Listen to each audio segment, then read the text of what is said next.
lafaz-lafaz yang ada di dalam hati bagi panitia baru Imam Khairul juga tentu saya berharap doa itu dikabul Allah Subhanahu wa Ta'ala, panjang umur dan untuk bekal ibadah.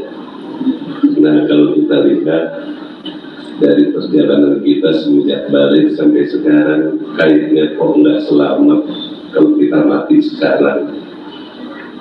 Terlalu banyak dosa yang kita lakukan. Hampir setiap hari, setiap nafas kayaknya nggak lepas dari dosa. Bahkan saat kita melakukan puasa pun karena ada dosa. Mudah-mudahan kumpulan ini, pengajian ini adalah satu kumpulan yang Allah ridho kepada kita semua. Ridho karena kita berkumpul dan memiliki keinginan kuat untuk menjadi orang yang baik.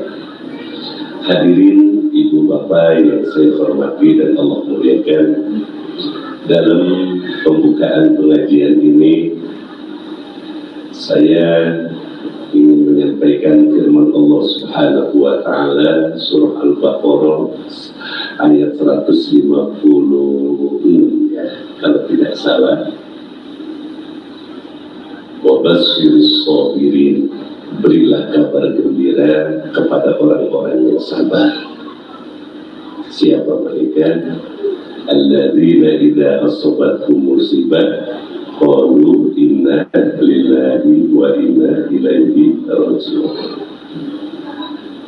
Dalam kajian ilmu thariqah, inna lillahi wa inna ilaihi raji'un, ini adalah kalimat yang hanya diberikan oleh Allah kepada Nabi Muhammad SAW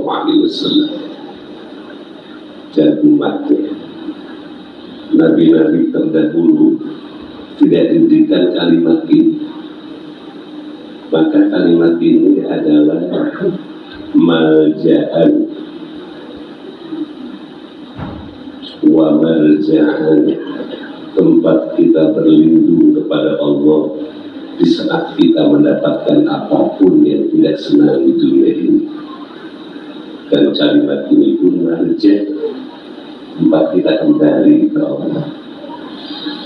Dan ini buat orang thariqah tidak boleh lupa bahwa musibah, cobaan dan segalanya itu akan menjadi ringan kalau kita mengembalikan kepada Allah.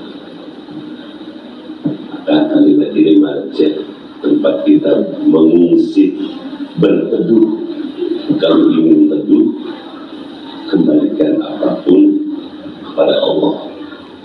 Kemudian ulama thariqah melihat ayat ini.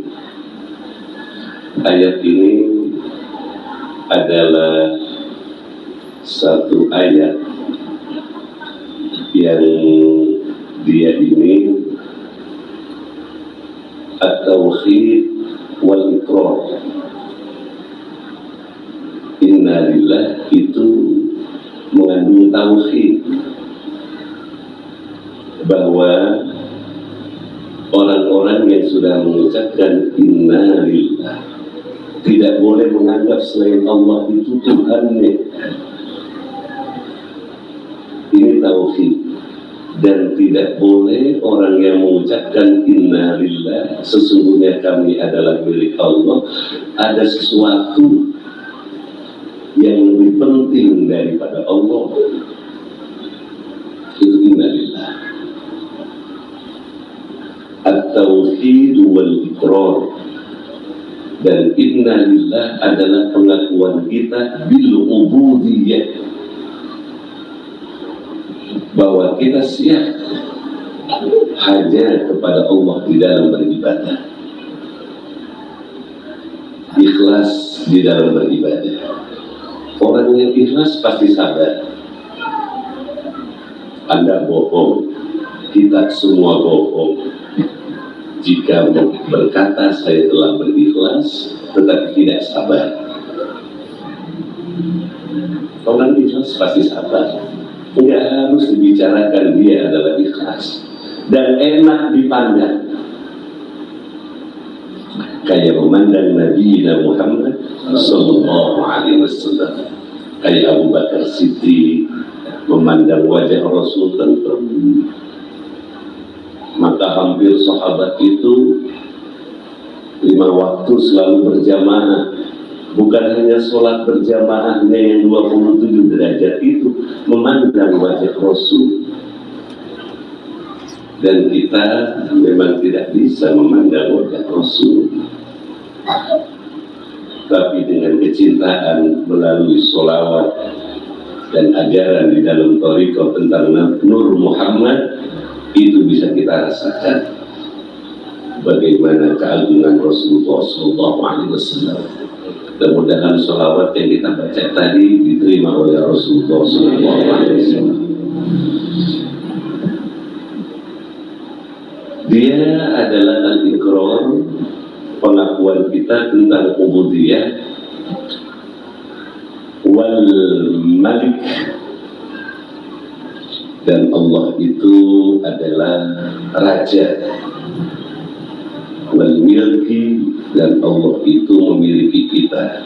Allah yang memiliki kita, anak, istri, harta, diri kita, ini milik Allah Subhanahu wa Ta'ala.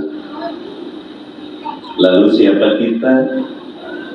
Ya makhluknya. Jangan pernah kita merasa bahwa kita bukan makhluk Allah. Sekalipun kita punya jabatan, kemudian punya harta melimpah, tetap kekayaan kita tidak mungkin bisa mengalahkan kekayaan Nabi Sulaiman alaihi salatu wassalam. Lalu kita mau menjadi sombong dengan kekayaan. Inna lillah, itu adalah pengakuan kita bahwa kita milik Allah. Tapi jangan lupa, benar nggak kita milik Allah? Maka di dalam thariqah, hati kita di hati kita itu dididik, ditarbiyah. Buya mendidik kita, Bapak Ibu jangan pernah jauh dari thariqah. Saya Banten, Mama itu 5 tahun, dari Kota Buya sudah beberapa tahun lama ya. Karena tidak akan terasa manisnya kita menyembah Allah kalau tidak melalui pintu thariqah. Karena thariqah itu bisa kita praktekkan di saat kita berada di mobil. Kayak tadi perjalanan saya ke Cibinong ke sini, sampai kita hati itu pandangkan ke Allah, hadapkan ke Allah sambil mengharapkan rahmatnya. Dengan Bang Romi, ingat-ingat dia di sini, enak. Kita nggak tahu mobil apa yang lewat barusan di samping kita. Tapi kalau hati kita nggak hadir ke Allah, naik mobil, itu merek mobil semuanya diapalin. Itu mobil tahun berapa, macet ngambek. Itu ciri hati dan tidak duduk di hadapan Allah. Kalau hati duduk, Pak, semacam apapun enak perjalanan. Maka jangan sampai kita berdusta, menceritakan sesuatu yang bohong, mengatakan sesuatu yang bohong. Allah akan kabur meninggalkan kita. Kita bisa membohongi orang lain. Malaikat yang ada di belakang kita berkata, "Kadzabta, kamu bohong, kamu bohong." Kalau malaikat sudah menjauhi kita, apalagi Allah Subhanahu wa Ta'ala. Maka tadi berdusta yaitu dan fujur akan membimbingmu kepada kehancuran. Kalau Anda berusaha bisnis kebohong, tidak lama juga bangun. Seorang kiai ngebohong, siapa aja kita ngebohong, cerita bohong, kita nggak tahu apa-apa cerita, tapi bohong. maka tunggu saja kecelakaan itu. Jadi tidak akan pernah kita merasakan nikmatnya innalillah kalau ada kadhib. Yuk kita belajar sekarang Syawal, ya, mulai pengajian, jangan lemparkan diri kita dengan sifat berdusta. Belajar. Makanya paling ngeri itu jadi guru agama. Saya takut buat kiri Pak. Di akhirat itu ternyata agak mulia. Jadi kita tidak tahu ya.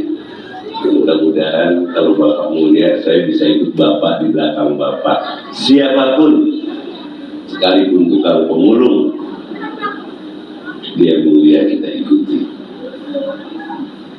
Inna lillah wa inna ilaihi raji'un, dan kepadanya kita kembali.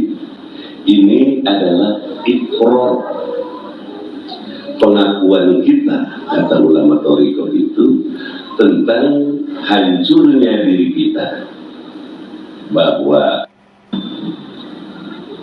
akan wafat, akan fana.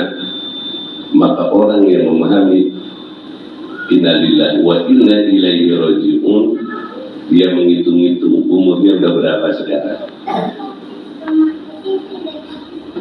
Saya di Bogor itu sekarang menunggu haji 23 tahun waiting listnya. Kalau kita ngedaftar sekarang, berangkatnya 23 tahun ke depan. Lalu saya punya anak itu 3, saya daftarkan.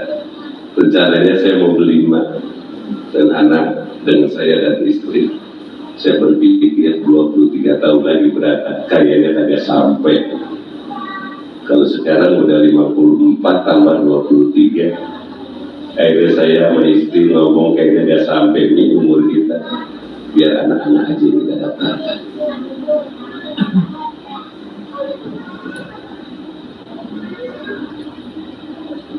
Kadang saya suka merenung di malam hari itu, di malam hari ya, ingin umur panjang untuk memperbanyak ibadah,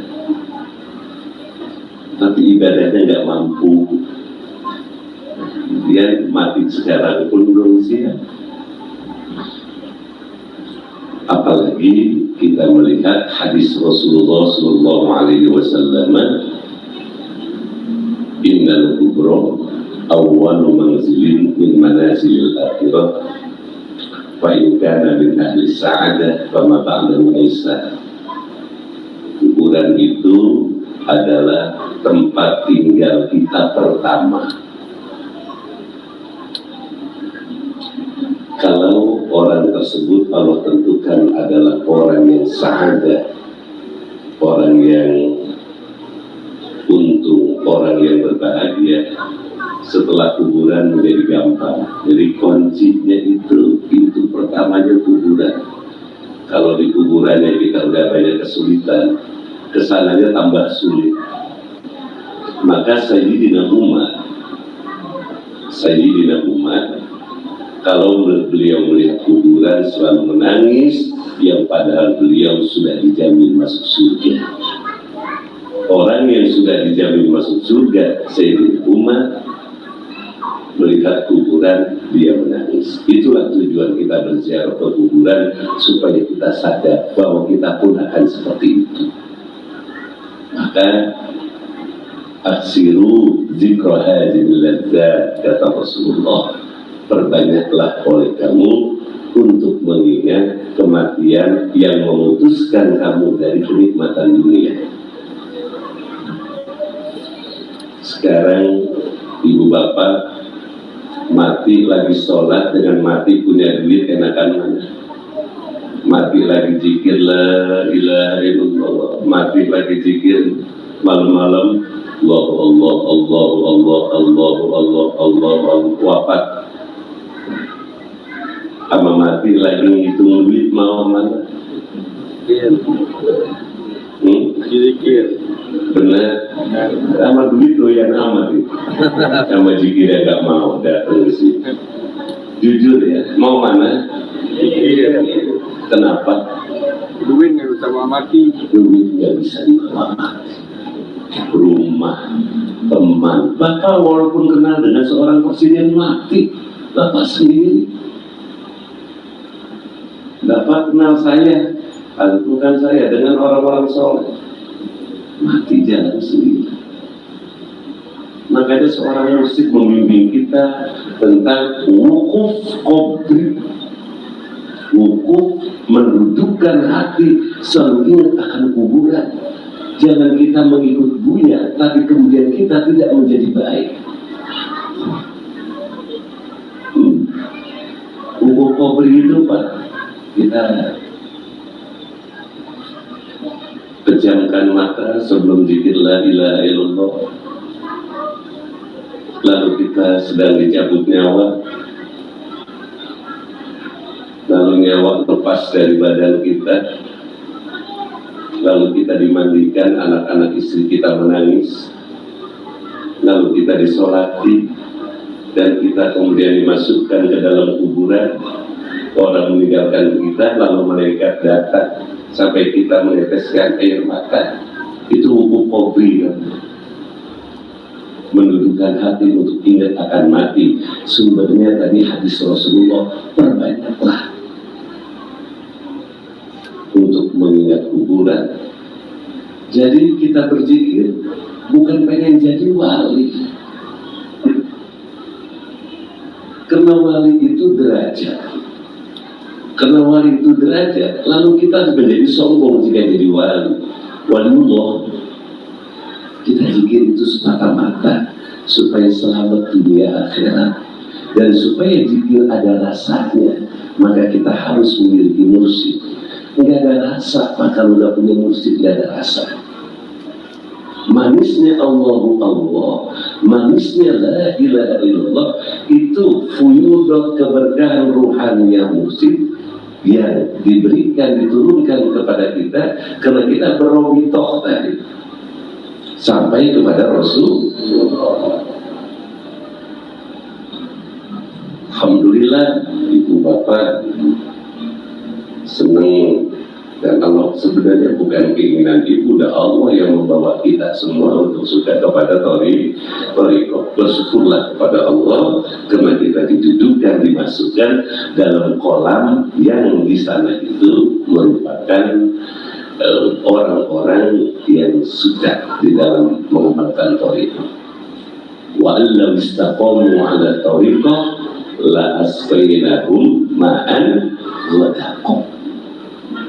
Ibu bapak rahimahullah, tatkala maka waktu saya ziarah ke makom imam kemarin dengan wali, apa saya ngomong imam Maena tidak punya dosa, sudah pulang ke Allah. Saya ini bagaimana? Saya ngomong sama imam. Maka kalau ada anak kecil mati, saya suka ngiri, Pak. Kedua, ada orang soleh wafat, ngiri. Ngelihat anak kecil wafat, saya ngiri karena dia pulang menghadap Allah nggak punya dosa. Artinya orang belum balik. Kenapa nggak waktu kecil aja? Kedua, kalau ada orang soleh, akhlaknya bagus, kemudian dia bisa mencetak orang-orang soleh, orang-orang berkata bahwa dia orang baik, itu suka ngiri. Ulama besar wafat, ngiri. Karena kita akan menanggung apa yang telah kita lakukan. Walaupun sekalimat bapak ibu pernah ngomong apa sekalimat, sekali nyakitin orang itu ada nanti permasalahan dari akhirat. Sudah berapa ribu kalimat yang kita keluarkan menyakiti orang lain, ada catatannya. Maka kata malaikat di dalam kitab Tazkirah Qurtubi, tatkala ruh seorang mukmin yang baik diambil nyawanya oleh malaikat, lalu dibawa ke atas diturun. Di langit pertama itu malaikat minta dibukakan pintu. Kalau si mayit ini orang baik, rohnya sudah wangi di pintu pertama, tapi tetap ditanya kayak Rasul Mi'raj, siapa beserta kamu ya Jibril, gitu ya. Nah, roh ini dibawa, lalu ditanya, ini malaikat yang bawa roh kita, siapa? Oh, dia Fulan bin Fulan, orang soleh. Langsung dibuka pintunya. Terus masuk pintu kedua. Ini mayat dibawa udah wafat. Dan kita kalau meninggal itu sebelum dimandikan ya, biasanya kita bacakan Quran, roh berapa? Di langit kedua dibukakan, oh ini Fulan bin Fulan, baik. Lalu malaikat berkata, oh iya, catatannya dia adalah orang yang akhlaknya baik, yang soleh.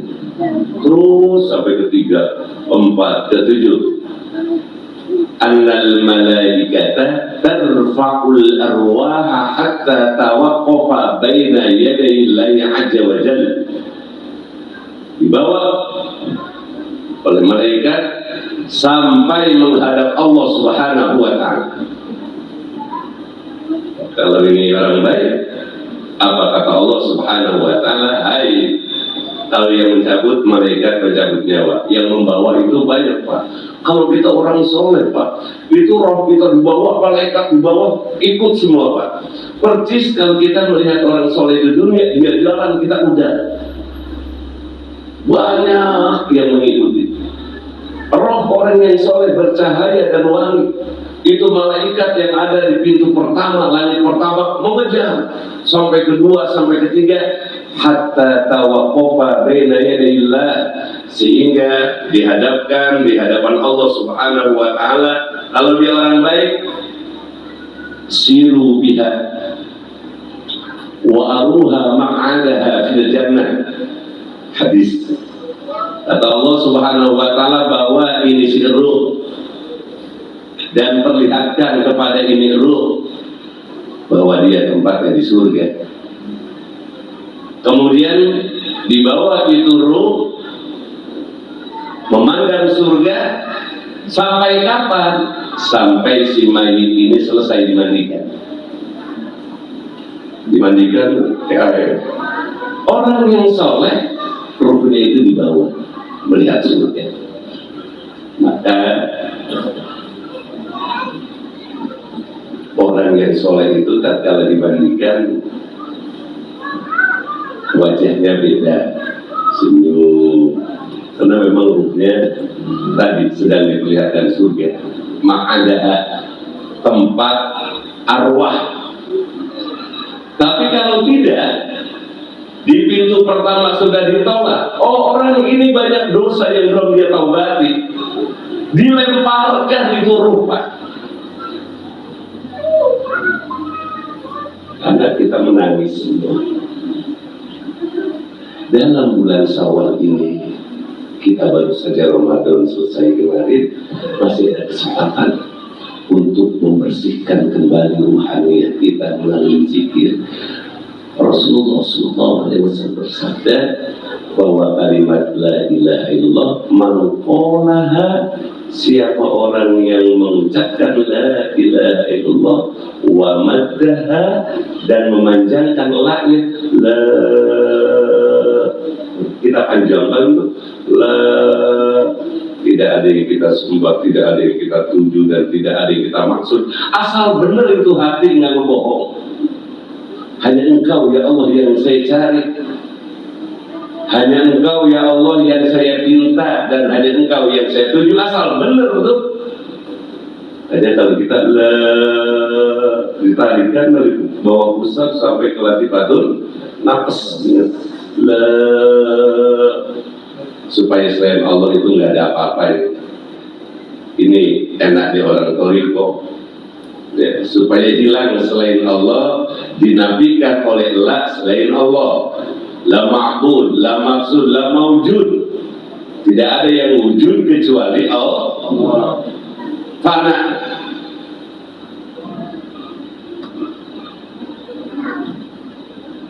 Dan itu bisa kita cicipi dengan rasa hati. Nah, wa maddaha, dan memanjangkan lahnya dipanjangkan. Allah akan mengampuni, ghafarallahu lahu, Allah akan mengampuni si fulan yang mengucapkan la ilaha illallah, yang memanjangkan lahnya tadi arba'ata alafi dzambin, 4.000 dosa. Dan di sini ada zikir Ratib Seribe, jangan sampai meninggalkannya, Pak. Datanglah supaya kita ini pulang menghadap Allah itu selamat. Sebab kalau Allah tidak memberikan hidayah, jangankan zikir, nasihat, apapun udah gak mempan. Bahkan umroh ya umroh, haji ya haji, tapi haji dan umrohnya tetap melakukan dosa. Maka orang Torikoh itu tatkala dia melakukan haji, yang dia pasang itu adalah muraqabah haqiqatul Ka'bah. Dia tidak memandang Ka'bahnya, memandang Allahnya. Kalau tidak begitu tawafnya gagal. Kalau tawaf cuma muter 7 kali, begitu anak TK juga bisa yang dibawa oleh ibu-ibunya. Tapi bisa kan di saat kita tawaf, Ka'bah tidak terlihat, yang kelihatan Allah. Itu namanya muraqabah haqiqatul Ka'bah. Tatkala dia pulang menangis, hanya berharap supaya Allah tadi memberikan dia akhlak yang baik, amal yang mudah untuk melakukan kebaikan, sehingga pulang dari umroh senang melihat orang melakukan amal ibadah. Kalau kita lihat orang supir truk, anak muda yang kadang celananya bisa bolong, tapi sholat itu ya Allah mubrik, berdesak-desakan, wudhu.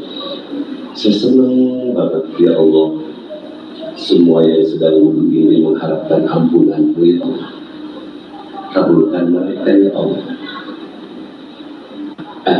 Kita nggak bisa memiliki hati seperti tadi kalau kita selalu suzon ke orang lain.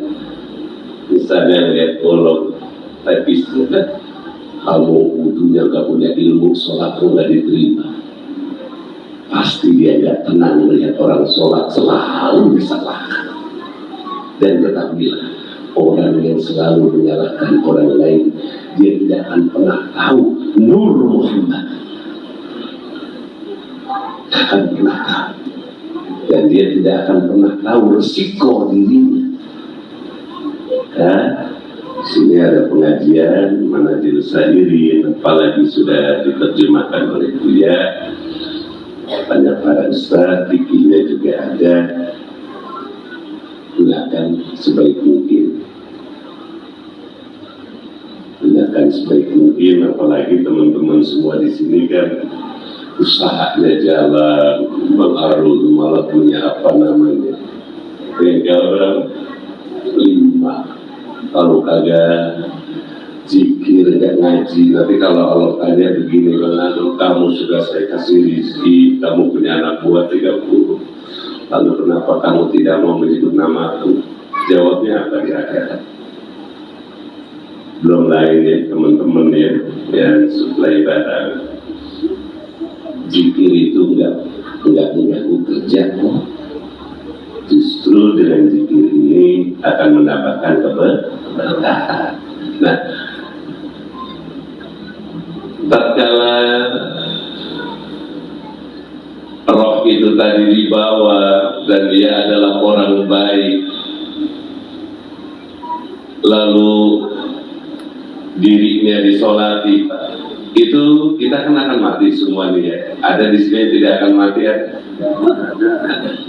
Bahkan ada orang tua yang di Jawa itu usianya sudah 120, keinginannya cuma satu, anaknya sudah banyak yang wafat, bahkan cucu udah dia belum, misalnya sampai sekarang dia udah sediakan, Ditanya, kakek ingin apa? Saya hanya ingin mati, nggak pengen apa-apa.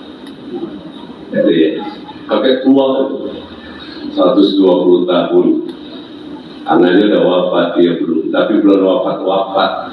Sampai dia udah siapkan lisannya. Ditanya, kakek pengen apa? Nggak pengen apa-apa, kakek cuma pengen mati aja. Artinya siapapun kita itu akan wafat, dan ternyata kisah kakek itu, mati itu sebenarnya nikmat. Mati itu nikmat. Al-mautu rohatul mu'minin. Hadis itu. Mati itu adalah roha itu istirahat. Rohatul mu'mini dalam satu hadis pakai mufrad, walaupun pakai mufrad tetap pangan aja mah. Sebab kalau dalam ilmu usul fikih, jika ada kalimat isim mufrad secara lafaz mukmini lalu didatangkan alif lam, maka maknanya lil umum. Al mufradul mu'arraf yufidul umumah. Jika ada kalimat isim mufrad didatangkan alif lam di depannya itu, maka tentu maknanya jamak. Mukmin, satu mukmin ada alif lam, seluruh mukmin. Maka dalam riwayat yang lain, al mautu rohatul mukminina. Kematian itu istirahat buat orang mukmin. Bapak kalau kerja disuruh istirahat mau nggak? Kenapa hidup kok disuruh istirahat? Nggak mau. Istirahatnya hidup apa?